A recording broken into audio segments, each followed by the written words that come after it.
যে হলো পল্টন মোড়ে একটা সময় হলো ব্রোকারেজ এক্সচেঞ্জ তার একটা ব্যবসা ছিল। তো আমার অনেক ব্রোকারেজ হাউসের সাথে কথা হয়েছে, বললো যে ভাই আমার টাকাও মেরে দিয়েছে, ওর টাকাও মেরে দিয়েছে। এত বড় একটা সন্ত্রাসী এবং ঋণ খেলাপি কিভাবে বাংলাদেশ ব্যাংকে গিয়ে বসে। এটা হলো আমাদের গণতন্ত্রের একটা এবং বাংলাদেশে হলো ন্যাশনালিস্ট যে ফোর্সের আছে তাদের একটা বদান্যতা। তাদের বদান্যতায় যে এই ধরনের একটি ব্যবস্থাও হতে পারে। তো অনেক ব্রোকারেজ হাউসের যিনি মালিক আছেন তারাও এখন এসে বসে আছে, আমাদের কাছেও লবিং করে। তো ও যদি হইতে পারে তাহলে আমি হইতে পারবো কেন, আমি তো ওর থেকে কম মেরেছি, ও তো আমার থেকে বেশি মেরেছে। এই হলো আমাদের দেশের অবস্থা। শেষ যে দুইটা টপিক, পুঁজিবাজার উন্নয়ন। পুঁজিবাজারের মাফিয়া থেকে শুরু করে আজকে পুঁজিবাজারের অন্যতম মাফিয়া ছিল সালমান এফ রহমান।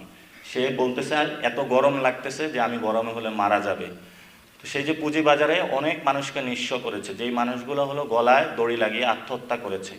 আপনার ট্রাস্ট, জনগণের আস্থা যদি না থাকে আপনি কিন্তু অর্থনৈতিক কর্মকাণ্ড চালাইতে পারবেন না। অর্থনৈতিক কর্মকাণ্ডের অন্যতম একটা জায়গা হলো আস্থা। আস্থা যদি মানুষের মধ্যে না থাকে, আপনি যদি মনে করেন যে ঠিক আছে আমি অনেক কষ্ট করে ইনকাম করলাম, এই টাকাটা ব্যাংকে রাখলাম, ব্যাংকে রাখার পরে অ্যাসালাম হলো ওই টাকাটা নিয়ে গেল, এবং ব্যাংকের কাছে যাওয়ার পরে ব্যাংক বলল যে একজন বড় মাফিয়ার কাছে আমি ইনভেস্ট করেছি, আমি এখন পাচ্ছি না, আমি এখন অসহায়, তোমার টাকা দিব কই থেকে। ওই ব্যাংক মালিক হলো পরবর্তীতে একটা সচিবালয়ে গিয়েছে, রাজনৈতিক অফিসে গিয়েছে, সেখানেও তাকে বলল যে ভাই আমাকে উদ্ধার করেন। তারপরে অ্যাসালামের কাছে ফোন করেছে, আপনি নাকি অনেক টাকা নিয়ে গিয়েছেন। বলল ঠিক আছে, তোমার ভোট ব্যাংক যখন কালেক্ট করেছো আমি তো তোমাকে দাঁড় করিয়েছিলাম, তোমাকে ইনভেস্ট করেছি, টাকা দিয়েছি, চুপচাপ হলো নিজের আসনে গিয়ে গুছাও, কাজ করো, আমাকে আমার মতন ব্যবসা করতে দাও। এই হলো আমাদের বর্তমান ব্যাংকিং সেক্টর এবং ব্যাংকিং খাতের অবস্থা। শেষ যে বিষয়টা, কর্মসংস্থান কেন এটা জরুরি, আজকে আতিক ভাইকে অনেক ধন্যবাদ এই টপিকটা যোগ করার জন্য। কারণ আমাদের বর্তমান যারা তরুণরা, আমরা কিন্তু কয়েকদিন পরে বৃদ্ধ হচ্ছি।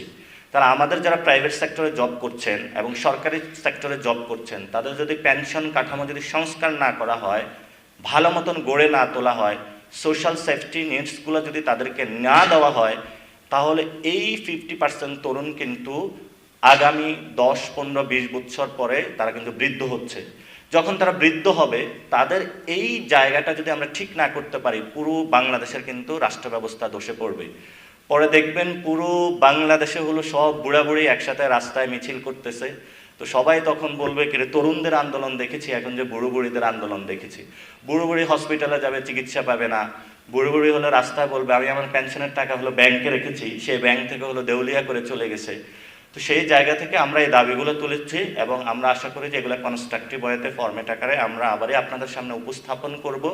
এবং আমাদের এই চলমান প্রক্রিয়াটা শুধু আজকের আলোচনা না, ভবিষ্যৎ আলোচনাও থাকবে। যারা সাংবাদিক ভাইয়েরা, যারা আজকে এক্সপার্ট বিশেষজ্ঞজন এবং যারা বিশেষত আমাদের এমপিরা, আপনারা এখানে উপস্থিত হয়েছেন, আপনাদেরকে অনেক ধন্যবাদ জানাচ্ছি। সাংবাদিক ভাইদেরকেও ধন্যবাদ জানাচ্ছি। ইনশাআল্লাহ আমাদের এই লড়াই চলমান থাকবে।